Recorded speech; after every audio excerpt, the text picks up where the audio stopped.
लेकिन जब मैंने गैंग्स ऑफ वासेपुर देखी और वो देखा कि यार इतना नेचुरली ऑर्गेनिकली ये बस आ रहे हैं और कर रहे हैं कुछ और चले जा रहे हैं, इतना इजी कैसे दिख रहा है। I don't know if it's medium specific, to be honest, because the approach as an actor doesn't really change. For you it's a story and your process will evolve जैसे आप सीखते जाएंगे and as per the director that you're working with, and I'm very much like that. Creative person को ना थोड़ा सा protection चाहिए होता है। सो एक तो हमें थोड़ा बिजनेस थोड़ा देर से समझ में आता है और समझ में आता है तो हम समझना नहीं चाहते क्योंकि हमें जो चीज़ दिख रही होती है ना, that is what we want to do. और कोई उसमें फीडबैक और वो उंगलीबाजी करना शुरू कर देता है, अपना ज्ञान फैलना शुरू कर देता है, तो थोड़ी तकलीफ होने लगती है। तो आइडेंटिटी को छोड़ देना पुरानी, अच्छा खासा शो चल रहा था, सब कुछ सही था, उस कंफर्ट जोन से मैं एकदम डिसाइड किया मैंने एकदम घर बैठ के कि मुझे छोड़ना है। I want to be seen less so that when मेरी फिल्म आए तो लोग अपनी जेब से पैसा निकाल के मुझे थिएटर तक आए देखने, उनको ऐसा ना लगे रोज ही दिख रहा है ये तो। Hi everyone, welcome to Cinema Express. Thank you. My name is Shreyas. And first of all, congratulations for Gyara Gyara. It looks really interesting. There's a interplay of present and past and mystery, action, a lot of things happening. So, मुझे शुरू इसी सवाल से करना था कि like when you look back in your own past, what is that point in time when you decided that you wanted to be in films individually? वाह क्या सवाल है। I think yeah.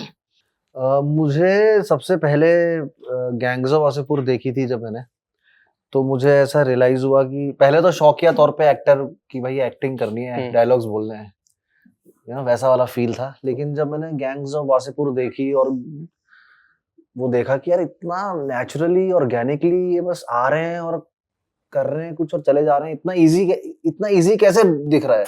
Generally as a dancer सोचता था मैं कि dance easy दिखना चाहिए, चाहे तुम कितना डिफिकल्टी लगा रहे हो अपने प्रैक्टिस हॉल में, कितनी चोटें लग रही हैं, दिखना इजी चाहिए जब तुम कर रहे हो स्टेज में। तो मैंने कहा ये इतनी इजी कैसे कर रहे हैं लोग सब।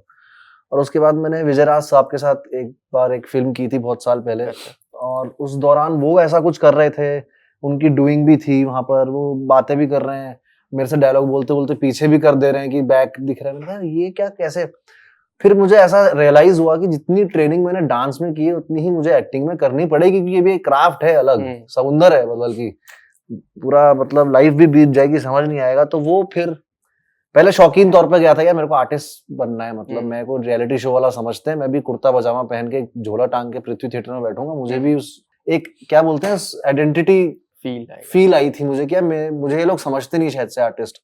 उस जोन में मैं गया था प्रूव करने के लिए। लेकिन जब मैं करता गया और मैं सीखा जब सौरभ सर के पास और जितने भी, तब तो मुझे रियलाइज हुआ कि चीज सतह ही नहीं है, गहरी है, ये तो अंदर का मामला है साला सब, मैं बाहर अटका हूँ। तो इसलिए मुझे रियलाइज हुआ और इसमें मजा आने लग गया, और मैं आज देखो कहाँ पहुँच गया मेरे तो यार बहुत ही काउंटर एग्जाम्पल हुआ है। एक क्लास 3 में मेरे को school founders day final play था, जूनियर स्कूल, और मैं पिनोकियो प्ले कर रहा था। तो मेरे और मेरे को एक्टर के बीच में हम लाइन भूल गए। अच्छा। तो मैं उसको बोल रहा हूँ बीच प्ले में सब ऑडिटोरियम पैक्ड है, मैं अपने को एक्टर को तेरी लाइन है, वो कह रहा है तेरी लाइन। उसके बाद से मेरे को था कि एक्टर तो कभी नहीं बना। फिर कैसे वापस जनरेट हुआ? बस उसके बाद I think it falls down to one moment, जब इंस्टिंक्टिवली मैं दिल्ली में था, मैं बॉम्बे आया, 2 एजेंसी से मिला, एक ने बोला कि हाँ हम आपके साथ काम करेंगे। बस उसी time I decided packed my bags from Delhi and came. Was there a film also for you, like you saw Gangs of Wasseypur? No. Something that really made. You've grown up of films, वो होता ही है। आप जब कोई film आपको इतनी पसंद आती है, you dream about it, और you imagine yourself on the screen, वो होता ही है। But I won't like boil it down, pinpoint on one really film. Makes sense. Yeah. आपके लिए? मैं यार एक्चुअली एक्टर बनना चाहता था। अच्छा। हाँ, तो और एक्टिंग का शौक इसलिए लगा क्योंकि बचपन में मैं काफ़ी मोटा था, तो वो एक कॉम्प्लेक्स डेवलप सा हो जाता है उसके अंदर। बट कहीं से मैं अपने फादर के साथ एक पार्टी में गया और वहाँ पे एक जूनियर महमूद के फादर थे शायद, वो एक मोनो एक्ट कर रहे थे, तो वो मुझे बड़ा अच्छा लगा और मैंने आकर के वो कॉपी किया और फिर कॉपी करके मैंने स्कूल में एक बार कर दिया। तो वो लोगों को बड़ा अच्छा लगा। तो सडनली जो आइडेंटिटी की बात कर रहा था, मुझे ये लगा यार मैं ऐसा करता हूँ तो लोग खुश हो जाते हैं मुझसे। तो मुझे लगा कि मैं अगर एक्टिंग करता हूँ तो मुझे एक अटेंशन मिलता है और एक अप्रिसिएशन मिलता है, एक वैलिडेशन मिलता है। तो उससे रुचि बढ़ गई एक्टिंग की तरफ। एंड हरकतें वैसी थी, मतलब स्कूल कम, पिक्चरें ज़्यादा देखना, फिर उसके बाद थिएटर हुआ। तो अगर मेमोरीज की बात की जाए तो ये शायद मैं इसलिए एक्टर बनना चाहता था कि मैं अटेंशन चाहता था, और ये जो मुझे कॉम्प्लेक्स हो रहा था उससे निकलना चाहता था। So maybe that is the reason. तो फिल्म मेकिंग की तरफ कैसा रुझान हुआ? फिल्म मेकिंग की तरफ प्रैक्टिकल था कि वो भी ज़माना था कि I was in Delhi public school, तो 10th तक मैं काफ़ी ये सब एक्टिंग वगैरह करने लगा था। तो टीचर्स और वो सब बहुत अप्रिशिएट करते थे, and they used to say that you should do NSD. तो I was very keen to join National School of Drama, और समझ नहीं थी तो मैं निकल गया 10th में। आई वॉज इन हॉस्टल, और वहाँ से हॉस्टल से भाग करके मैं NSD पहुँच गया। तो वहाँ जाके पता चला कि you have to do at least 12th to qualify. तो उसके बाद जब कॉलेज में भी बहुत सारे नाटक किए, प्लेस किए, उसके बाद जब ये हुआ कि करियर ऑप्शन बना है, तो डी स्कूल ऑफ इकोनॉमिक्स में भी एडमिशन हो गया था और मास कम्युनिकेशन जामिया में भी हो गया था। My father was a civil servant, तो सिविल ऑफिसर, तो वो चाहते थे कि यूपीएससी और आईएएस वगैरह ज्वाइन करें। तो उस टाइम पे फैसला लेना था कि क्या करना है। तो उस टाइम पे ये सोचा यार जो एक्टर है ना, लगता है कि बहुत सारी ट्रेनिंग चाहिए, बट जनरल परसेप्शन ये रहता है कि सभी एक्टर हैं, मतलब कोई भी एक्टिंग कर सकता है। तो ये लगा कि एक्टिंग अगर करना चाहो तो कर लेना, लेकिन एक स्किल होनी चाहिए कि मतलब रोजी रोटी चलाने के लिए, घर चलाने के लिए। So that's what everyone advised. So I thought that maybe even if I'm interested in acting, I should know one of the skills, and the skill which is closest was filmmaking and direction. And बाकी clarity थी कि UPSC नहीं करना है और इसमें जाना है। तो so that's why I dreamt of this being an actor, but I was being slightly more practical when I decided to become a director. Wow, that's quite a journey. That's quite something. Yeah. What was it for you, Kritika? It was a little bit filmy only, my moment. It wasn't, मैं बचपन में मैंने नहीं सोचा था कि मैं actor बनना चाहती हूँ या कुछ. It was too far-fetched. I think आप MP के गांव में बैठ के ऐसा नहीं सोच सकते कि आप एक्ट्रेस बनेंगी. ये कोई वायबल करियर ऑप्शन नहीं है.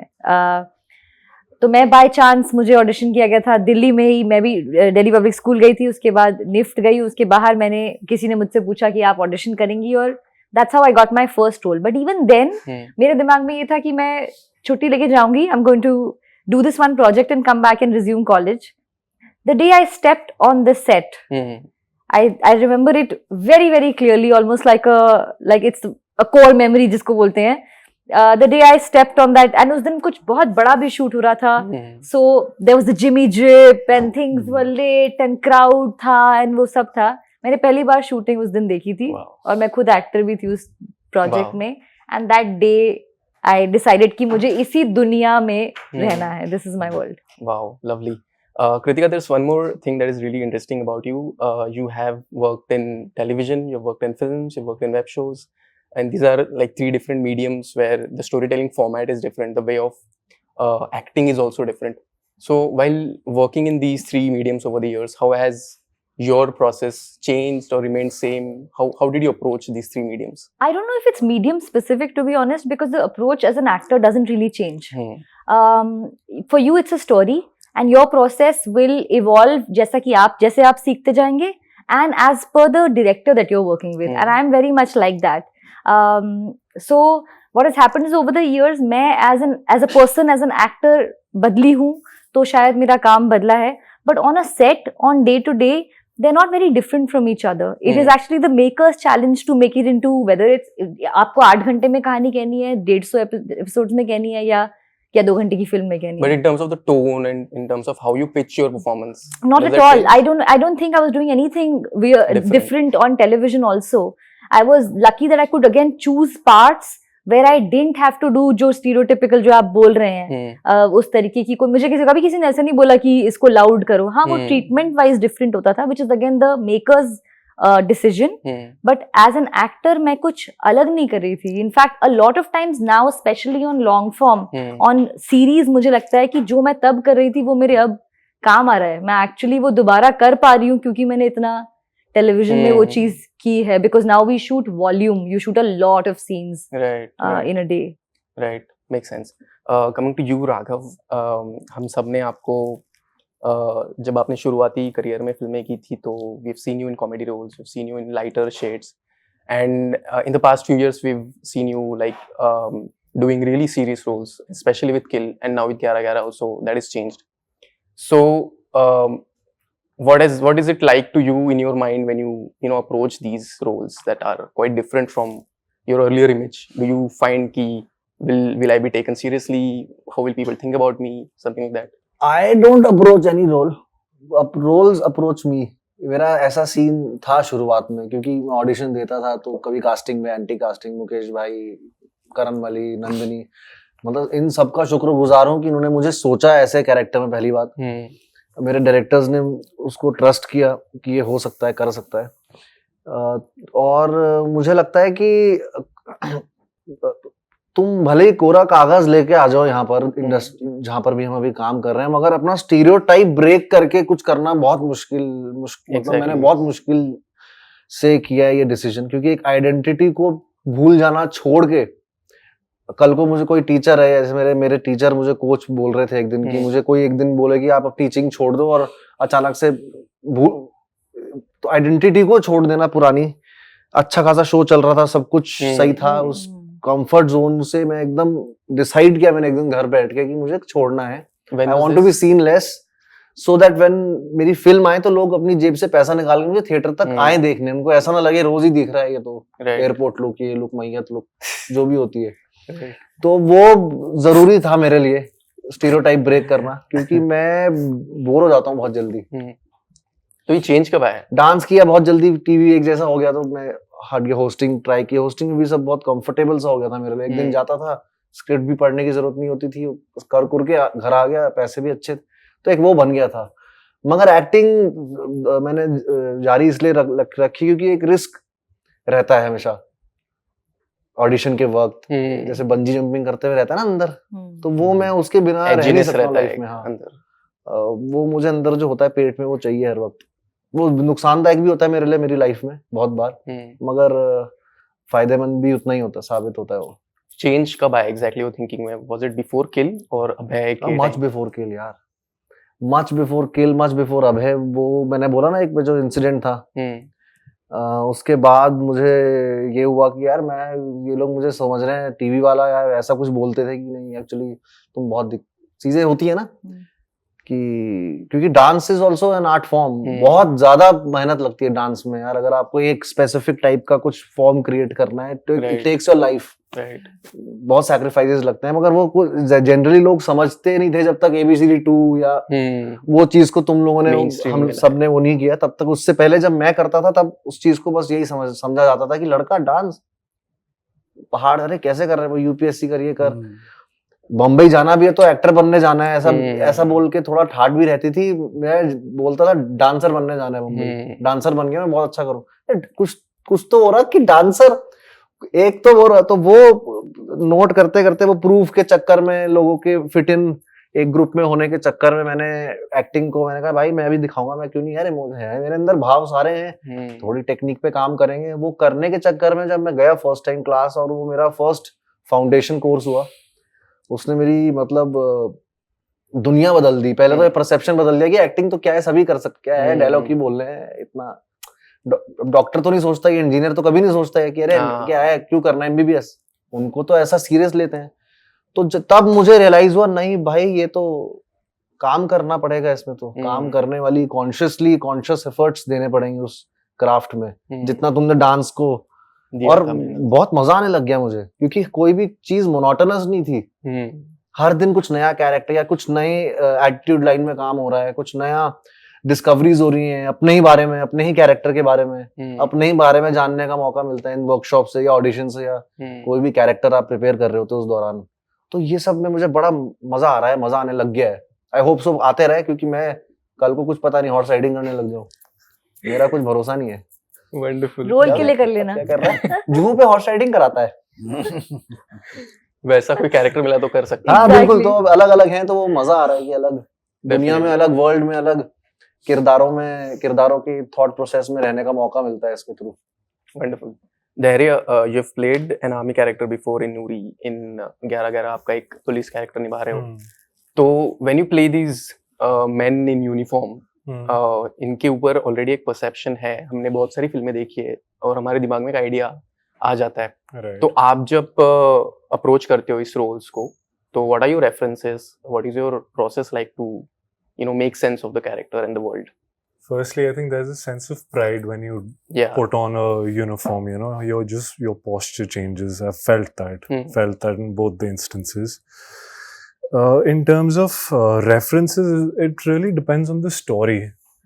And again, it's very easy to generalize a uniform character, but they're all humans after all, normal people. So you have to approach it from that character and that character and what story is he in that, and you have to, like, my process is the same, which probably for all actors, that you read the story, you understand the director and the writer's vision and how, because it's a director's medium, you are a cog in his wheel.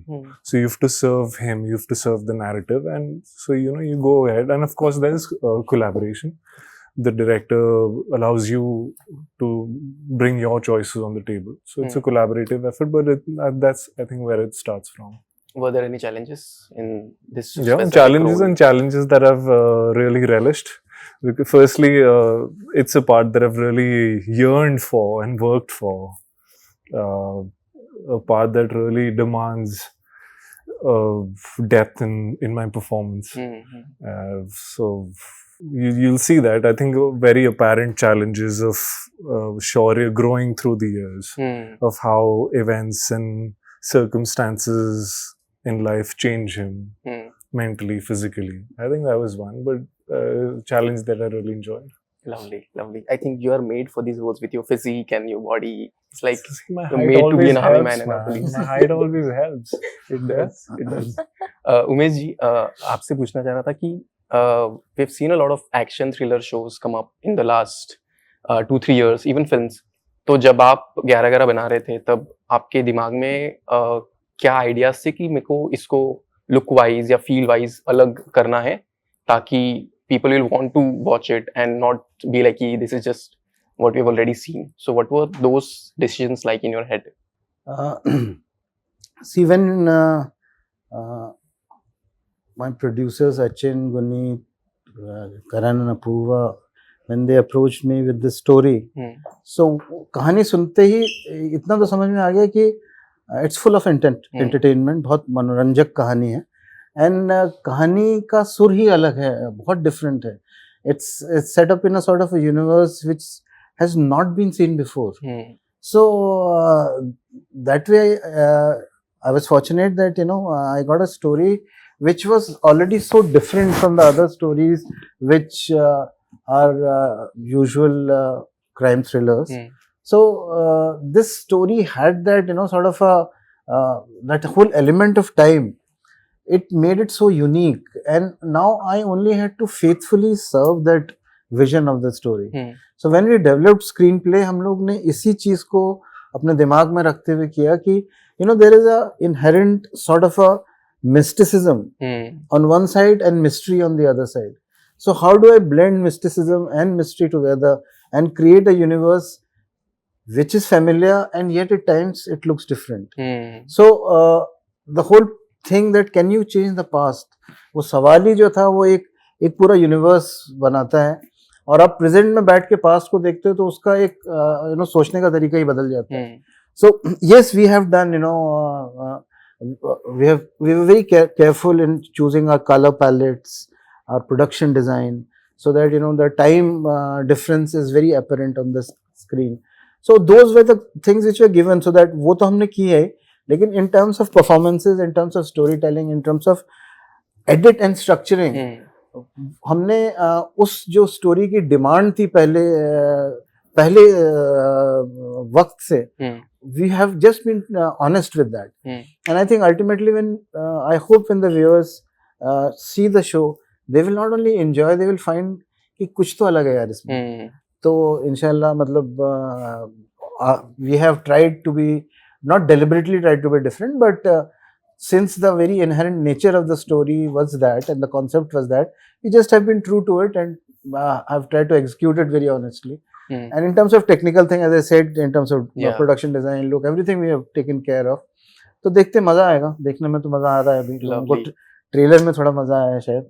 Lovely. Just one final question. Like the show also is produced by Dharma and Sikhya Entertainment. Both of these are, pillars in terms of production companies. Dharma comes from a very traditional sense of filmmaking. Sikhya has new age sensibilities. When you work with these two pillars, how is your creative vision mashing up with them? What are the sort of discussions you have on a creative level? Yeah, I have been very fortunate to work with such visionaries like Guneet and Karan, and fortunately, these are the producers who protect you, as a creative person. Creative person को ना थोड़ा सा protection चाहिए होता है. सो एक तो हमें थोड़ा बिजनेस थोड़ा देर से समझ में आता है, और समझ में आता है तो हम समझना नहीं चाहते, क्योंकि हमें जो चीज़ दिख रही होती है ना, that is what we want to do. और कोई उसमें फीडबैक और वो उंगलीबाजी करना शुरू कर देता है, अपना ज्ञान फैलना शुरू कर देता है, तो थोड़ी तकलीफ होने लगती है. तो मुझे जो भी मतलब ये गुनीत और करण और धर्मा और धर्मेटिक्स और Sikhya, they are such wonderful producers that once they trust you, मतलब एक बार यकीन कर लिया तो कर लिया. तो जब आपके ऊपर कोई यकीन कर लेता है ना, तो आपकी जिम्मेदारियां और बढ़ जाती हैं. तो मेरी सिर्फ वही थी कि मेरी जिम्मेदारियां बढ़ गई थी, but in terms of nurturing the creative concept and the people, I think they are brilliant. And that's why Sikhya is Sikhya and Dharma production is Dharma production, because they value you, they respect you. So it's not about it's not only they protect us from the commercial storms of this media. उसके लिए हमें चाहिए, protection चाहिए होता है. तो ये अगर शुरू में कोई कॉन्सेप्ट सुनेगा तो वो हिल जाएगा कि क्या कोशिश क्या कर रहे हो भाई बनाने की, ट्रस्ट. लेकिन वो बोल रहा है कि कुछ मजा आ रहा है इसमें, समझ नहीं आ रहा, क्योंकि हम लोग कोई टेंजिबल चीज नहीं बनाते, हम कुर्सी मेज नहीं बनाते कि छू के ड्रेस को देख लिया अच्छी लग रही है नहीं लगी. हम एक कल्पना, एक इमेजिनेशन है, वो बेचने की कोशिश करते हैं. We sell dreams. तो ड्रीम्स को बेचना हमेशा मुश्किल होता है, और कोई आपको अच्छा पार्टनर मिल जाए तो बेचना थोड़ा आसान हो जाता है. तो that way I was very fortunate to get such wonderful producers. Very well. और एक और बात है यार, इसमें हमारे एक मित्र हैं, आप शायद जानते होंगे उनको, अरिजीत सिंह. तो अरिजीत ने हमारी पिछली फिल्म पगलैट के वो म्यूजिक डायरेक्टर थे. अच्छा. तो उनको मैंने इस बार भी पकड़ लिया, और मतलब थोड़ा सा अपना दोस्ती का वो दिखा करके एक बहुत प्यारा गाना उनसे भी गवाया है. तो जो आपने पूछा था आपका पिछला सवाल कि इसमें क्या अलग है, मेरे ख्याल से अरिजीत जिसमें कुछ गा देता है वो चीज अपने आप अलग हो जाती है. तो हाँ, तो एक अरिजीत का भी एक हमारा सिक्का है हमारे पास. Wonderful. Wish you all the very best for 11/11. It releases on the 9th of August, and thank you so much for this lovely conversation. Thanks a lot. Sure. Thank you.